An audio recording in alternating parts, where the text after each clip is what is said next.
ನನ್ನ ಮಿನಿ ವ್ಲಾಗ್ಗೆ ಸ್ವಾಗತ ಸುಸ್ವಾಗತ.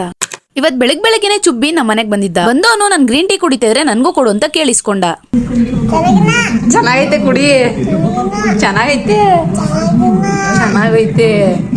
ನಾನ್ ಕುಡಿತಿರೋ ಜ್ಯೂಸು ಅನ್ಕೊಂಡು ನನ್ಗೂ ಬೇಕು ಅಂತ ಕೇಳಿಸ್ಕೊಂಡ. ಆಮೇಲೆ ಅದ್ರ ಟೇಸ್ಟ್ ನೋಡಿ ಒಂದೇ ಸತಿಗೆ ನಂಗೆ ಬೇಡ ಇದು ಅಂತ ಇಟ್ಬಿಟ್ಟ. ಅದಾದ್ಮೇಲೆ ನನ್ ತಲೆಗೆ ಮೊಸರು ಮತ್ತೆ ಆಯಿಲ್ ಮಿಕ್ಸ್ ಮಾಡಿ ಅಪ್ಲೈ ಮಾಡ್ಕೊಂಡೆ. ಚುಬ್ಬಿ ನಮ್ಮ ಮನೆಗ್ ಬಂದಿರೋ ಕಾರಣ ಏನಂದ್ರೆ ಹಿಂದಿನ ದಿನ ಅವ್ನ್ ನಮ್ಮ ಮನೆಗ್ ಬಂದಿದ್ದ. ಅವ್ನ್ ನಮ್ಮ ಮನೆಗ್ ಬಂದಾಗ ಅಂಗನವಾಡಿ ಕಳಿಸ್ಲಿಲ್ಲ. ಸೊ ಅವ್ನ್ ಕ್ಯಾಲ್ಕುಲೇಟ್ ಮಾಡ್ಕೊಬಿಟ್ಟವನೆ ಇಲ್ಲಿಗೆ ಬಂದ್ರೆ ಅಂಗನವಾಡಿಗೆ ನನ್ನ ಕಳ್ಸಲ್ಲ ಅಂತ. ಸೊ ಅದಕ್ಕೆ ಇವತ್ತು ಇಲ್ಲಿಗೆ ಬರ್ತೀನಿ ಅಂತ ಹಠ ಮಾಡ್ಕೊಂಡ್ ಬಂದಿದ್ದ.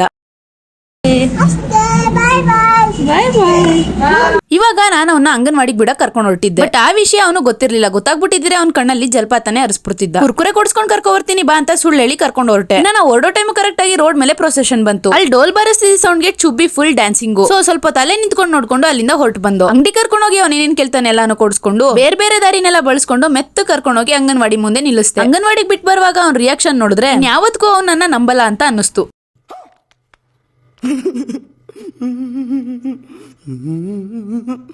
ಆಮೇಲೆ ಅಲ್ಲಿಂದ ಬಂದು ತಿಂಡಿಗೆ ಶಾವಿಗೆ ಉಪ್ಪಿಟ್ಟು ತಿನ್ಕೊಂಡು ರೋಸ್ಮೆರಿ ವಾಟರ್ ಕಾಯಿಸದ ಅಂತ ಅನ್ಕೊಂಡೆ. ಬಟ್ ಪುದೀನ ಇರ್ಲಿಲ್ಲ ಅಂತ ಪಕ್ಕದ ಮನೆಗೆ ಕಿತ್ಕೊ ಬರಕ್ ಹೋಗಿದ್ದೆ. ಅಲ್ಲಿ ನನ್ಗೆ ಈ ಕಾಯಿ ಸಿಕ್ತು. ಇದೇನು ಅಂತ ಮುಂದೆ ಹೇಳ್ತೀನಿ ನೋಡಿ. ಅದೇನೋ ಗೊತ್ತಿಲ್ಲ, ನಮ್ಮ ಮನೆ ಹತ್ರ ಪುದೀನ ನೆಟ್ರೆ ಬರದೇ ಇಲ್ಲ. ಸೊ ಪುದೀನ ಬೇಕಾದಾಗೆಲ್ಲ ಕಿತ್ಕೊ ಬರಕ್ಕೆ ಅಂತ ಪಕ್ಕದ ಮನೆಗೆ ಬರ್ತೀವಿ. ನನ್ ಜೊತೆ ನನ್ ಬಾಡಿ ಗಾರ್ಡ್ ಕೂಡ ಬಂದಿದ್ದಾನೆ ನೋಡಿ. ಸೊ ಆ ಕಾಯಿ ಯಾವ್ದು ಅಂದ್ರೆ ನೀರ್ಗೆ ಹಾಕಿದ್ರೆ ಪಟ್ ಅಂತ ಸಿಡಿಯುತ್ತಲ್ಲ ಅದು. ಆ ಕಾಯಿನ ನೀರ್ಗೆ ಹಾಕಿ ಸಿಡಿಯುತ್ತೆ ಅಂತ ವೆಯ್ಟ್ ಮಾಡ್ತಾ ಇದೀನಿ. ಸಿಡಿಲೇ ಇಲ್ಲ. ವಿಡಿಯೋ ಆಫ್ ಮಾಡಾದ್ಮೇಲೆ ಸಿಡಿತು. ಈ ಕಾಯಿನ ನೀರ್ಗೆ ಹಾಕಿ ಸಿಡಿಸಿ ಯಾರೆಲ್ಲ ಆಟ ಆಡಿದಿರಾ ಕಮೆಂಟ್ ಅಲ್ಲಿ ತಿಳಿಸಿ. ಅಲ್ಲಿಂದ ಬಂದು ರೋಸ್ಮೆರಿ ವಾಟರ್ ಕಾಯಿಸಕ್ಕೆ ಅಂತ ನಿಂತ್ಕೊಂಡೆ. ಈ ಸರಿ ರೋಸ್ಮೆರಿ ವಾಟರ್ ನ ಕಾಯಿಸ್ಬೇಕಾದ್ರೆ ಇನ್ನೂ ಸುಮಾರು ಐಟಮ್ ನ ಆಡ್ ಮಾಡಿದೀನಿ. ಬೇಕು ಅಂದ್ರೆ ಕಮೆಂಟ್ ಅಲ್ಲಿ ಕೇಳಿ ತಿಳಿಸ್ಕೊಡ್ತೀನಿ. ಇನ್ನ ನಮ್ಮ ಮುನ್ನಿ ಮತ್ತೆ ಗಬ್ಬ ಆಗಿದ್ಲು. ಇನ್ನೇನು ಮರಿ ಹಾಕೋ ಟೈಮ್ ಕೂಡ ಹತ್ರ ಬಂದಿತ್ತು. ಮರಿನೂ ಹಾಕಾಯ್ತು. ಬಟ್ ನಮ್ಮನೇಲೆಲ್ಲ ಬೇರೆ ಎಲ್ಲೋ ಹಾಕ್ಬಿಟ್ಟು ಬಂದವಳೆ. ಎಲ್ಲೋ ಒಂದ್ ಕಡೆ ಮರಿ ಹಾಕ್ಬಿಟ್ಟು ಬಂದ್ ನಮ್ಮನೇಲಿ ಕೂತ್ಕೋತಾವಳೆ. ಬೆಳಿಗ್ಗೆ ಬಂದ್ರೆ ಸಂಜೆವರೆಗೂ ಇದ್ದು ಆಮೇಲೆ ಹೋಯ್ತವಳೆ. ಮರಿ ಹಾಕಿರೋ ಜಾಗನ ಪತ್ತೆ ಮಾಡಿ ಮೊದ್ಲು ಮರಿಗಳನ್ನೆಲ್ಲ ಮನೆ ಕರ್ಕೊಂಡ್ ಬರ್ಬೇಕು. ಇನ್ನ ಸಂಜೆ ಆಗ್ತಿದಂಗೆ ನಮ್ ಬ್ರೂನೋ ಚಾಲಿನ ಕರ್ಕೊಂಡು ವ್ಯಾಕ್ಸಿನ್ ಹಾಕ್ಸಕ್ಕೆ ಅಂತ ನಮ್ಮ ಅಪ್ಪನ ಫ್ರೆಂಡ್ ಮನೆಗೆ ಹೋದ. ವ್ಯಾಕ್ಸಿನ್ ಹಾಕ್ಸ್ಕೊಂಡು ಅಲ್ಲೇ ಸ್ವಲ್ಪ ಹೊತ್ತು ಕೂತ್ಕೊಂಡು ಟೀ ಕುಡ್ಕೊಂಡು ಆಮೇಲಿಂದ ಮನೆಗೆ ಬಂದು ಮಕ್ಳಿಗೆಲ್ಲ ಊಟ ಹಾಕೊಟ್ಟು ನಾನು ಊಟ ಮಾಡಿ ಮಲ್ಕೊಂಡೆ. ಇವತ್ತಿಗಿಷ್ಟೇ. Thanks for watching. ಬಾಯ್.